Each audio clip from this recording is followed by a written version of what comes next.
นี่แหละพี่น้องเอ้ยหน้าตาผู้สาวโสดเนาะ แม่น จะบัดจบผู้งามเนาะอารมณ์ดีอีกต่างหาก แม่น เนาะเอาสบายดีน้องห ส ลา วั บ่ ส แน่ ดี กันก็ได้บาดจ่อย งามบ่ แม่งาม บ่น่าเสือเป็นสาวโสดเนาะ แม่นน่าจะมีผู้บ่าวแล้วบ่ถามเราเบิ่ง อันนี้เราก็น่าสิมีบ่จักแต่น่าสิบ่แม่นคนของใจหันนะมีอยู่บ่คนลมคนคุยนี่ มีอยู่บ่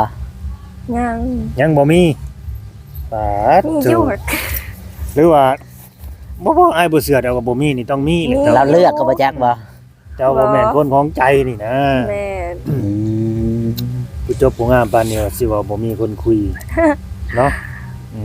อ้ายอยากถามว่าไปอยู่ทางใดเท่านั้นแหละผู้บ่าวนะ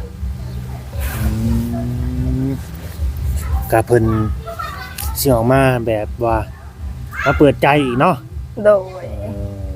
วันนี้ก็สิมาเปิดใจอีกพี่น้องเอ้ย FC บ่าเราว่าเพิ่นเด้อผู้ที่เข้ามาติดตามใหม่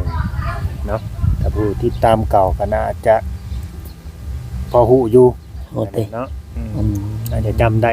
แต่ผู้ติดตามใหม่นี่สิฮู้จักน้อง โด ชื่อย เสียงเรียงนามของน้องเนาะเพราะว่าโดนแล้วเฮาบ่ได้มา ผู้ที่ตามคนนี้ยังบ่จักแล้วนะ จักอยู่ในแจใดมุมใดโลดโดนแล้วบ่ได้มาสัมภาษณ์น้อง อืม โดย ก็สิถามทางน้องเพิ่นเนาะก็สิเริ่มถามใหม่แล้วชื่อว่าจังไดน้องล่ะ อลิง อาลิง โดย อาลิง น้องอาลิงพี่น้อง อาลิงวะ สื่อสะบัดม่วนแท้เนาะสื่อ สื่อคน เขากับ จีน หน้าตาสื่อคนจีนบ่คือบ่สื่อดาลิงซะ เจ้าลูกครึ่งบ่ บ่ อ๋อพ่อแม่ตั้งให้ แม่น อืม ดาลิงนี่แปลว่าหยัง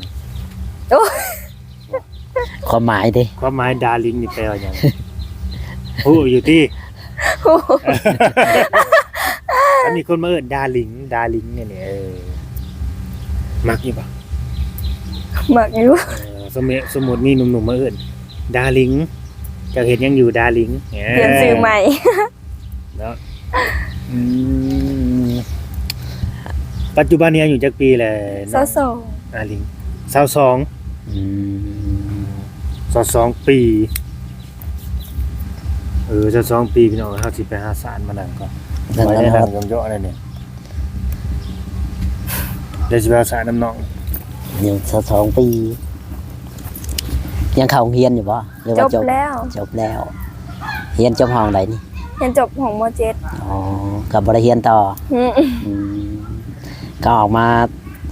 ทางบ้านก็ทำไร่ทำนาอยู่บ่ แม่นเฮ็ดให้เห็นนะ เฮ็ดไร่เฮ็ดนาช่วยพ่อแม่เนาะ